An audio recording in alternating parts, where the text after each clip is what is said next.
श्री स्वामी समर्थ. स्वामींची सेवा करताना किंवा इतर कुठल्याही देवाची सेवा करताना किंवा पारायण करताना खूप जणांना असं लक्षात आलं असेल की त्यांच्या दिव्यामध्ये एक चंद्रकोर आली आहे किंवा दिव्यामध्ये वेगवेगळे आकार निर्माण झाले आहेत. कधी दिव्यामध्ये फूल येतं, कधी जास्वंदाच्या फुलाप्रमाणे पाकळ्या दिसतात किंवा कधी कधी एखादा आकार दिसतो किंवा चंद्रकोर दिसते.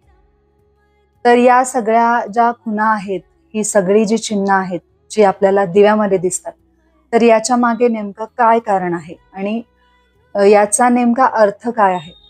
तर याचा कधी अर्थ तुम्ही जाणून घेण्याचा प्रयत्न केलात का?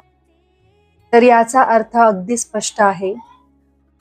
काय असतं ना, आपण देवाची मनोभावे जेव्हा पूजा करतो, मनोभावे जेव्हा आपण देवाचं पारायण करतो, आता काही जण आपण स्वामींचं पारायण करतो, गुरुचरित्राचं पारायण करतो,